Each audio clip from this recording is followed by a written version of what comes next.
ஓம் ஸ்ரீ குருபியோ நமக. ஓம் ஸ்ரீ மகா பெரியவா சரணம். பணவரவு அதிகரிக்கணுமா? 5 ஜாதிக்காய் இருந்தால் போதும். மிக மிக ஒரு எளிமையான வழியை தான் இப்போ பார்க்க போகிறோம். ஒருத்தவங்க வாழ்க்கையில் இருக்கக்கூடிய ஒரு பெரிய பிரச்சனையே பண பிரச்சனை தான். பணவரவு தாராளமாக இருந்தாலே நம்மளோட பாதி பிரச்சனை குறைஞ்சிடும். இந்த பண பிரச்சனையை எப்படி சரி செய்யறது அப்படிங்கிறது இன்னைய வரைக்கும் பல பேருக்கு கேள்விக்குறியாக தான் இருக்குது. ஏன்னா பணத்தை சம்பாதிக்க தெரிஞ்ச ஒரே வழி உழைப்பு மட்டும்தான்.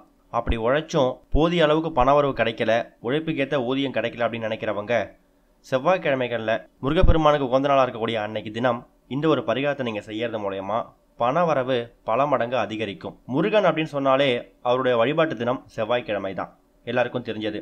செவ்வாய்க்கிழமை, சஷ்டி இது எல்லாம் சேர்ந்து வரக்கூடிய நாட்களாக இருந்தாலும் சரி, இல்லை ரெண்டுமே தனித்தனியாக இருக்கக்கூடிய நாட்களாக இருந்தாலும் சரி, இந்த 2 நாட்களில் எப்போ வேணாலும் இந்த நீங்கள் பரிகாரத்தை செய்யலாம். இதுக்கு உங்களுக்கு தேவையான பொருள் என்ன அப்படின்னு கேட்டிங்கன்னா 5 எண்ணிக்கையில் ஜாதிக்காய். ஜாதிக்காய்க்கும் பணத்தை வசியம் பண்ணக்கூடிய ஒரு அபாரமான சக்தி இருக்குது.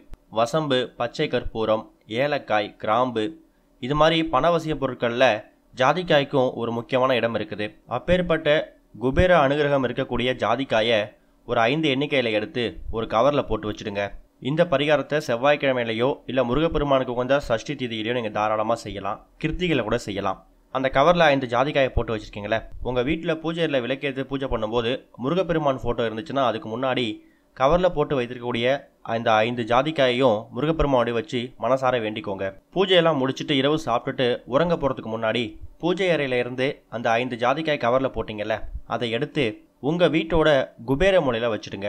பொதுவாகவே இந்த பீரோ, கல்லாப்பெட்டி, லாக்கர் இது மாதிரி இடங்கள்லாம் வீட்டில் குபேர மூலையில் தான் வச்சுருப்பாங்க. உங்கள் வீட்டில் பீரோ மேலே வச்சாலும் சரி, இல்லை குபேர மூலையில் வச்சாலும் சரி, அந்த இடத்துல கொண்டு போய் இரவு தூங்க போகிறதுக்கு முன்னாடி பீரோ மேலே வச்சுட்டு அதுக்கப்புறம் உறங்க போயிடுங்க. அடிக்கடி இது உங்களோட பார்வையில் இருக்கிற மாதிரி இடத்துல வைக்கிறது கூட கூடுதல் சிறப்பு தான். அதை மற்ற நேரங்களில் தொடர்றதை தவிர்க்கிறது நல்லது. இந்த ஒரு ஜாதிக்காய் ரொம்ப பழசாகி வீணாக போகிற வரைக்கும் அந்த கவர்லேயே நீங்கள் வைத்த இடத்துல பத்திரமா இருக்கட்டும். வெள்ளி செவ்வாய்களை சாம்பிராணி மட்டும் போடுங்க.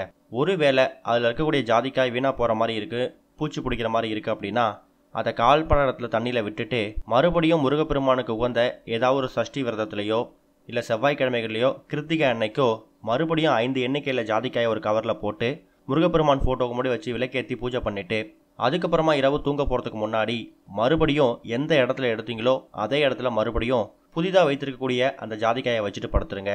இதில் என்ன மாற்றம் வரப்போகுது, இதில் எப்படி பணவரவு ஏற்பட போகுது அப்படிங்கிற கேள்வி இருக்கலாம். முருகப்பெருமான் அப்படிங்கிறவர் நம்மளோட எல்லா கஷ்டத்தையும் போக்கக்கூடியவர். அவர் மேலே நம்பிக்கை வச்சு அவருக்கு உரிய விரத நாள் நம்ம பண்ணக்கூடிய எந்த ஒரு செயலுக்கும் ஒரு அதீத சக்தி இருக்கும். அது கூட பணவசியத்துக்கு பயன்படுத்தக்கூடிய ஜாதிகாயை இந்த ஒரு பரிகாரத்துக்கு பயன்படுத்தும் போது கண்டிப்பாக நல்ல முன்னேற்றம் ஏற்படும். ஓம் ஸ்ரீ குருபியோ நமக. ஓம் ஸ்ரீ மகா பெரியவா சரணம்.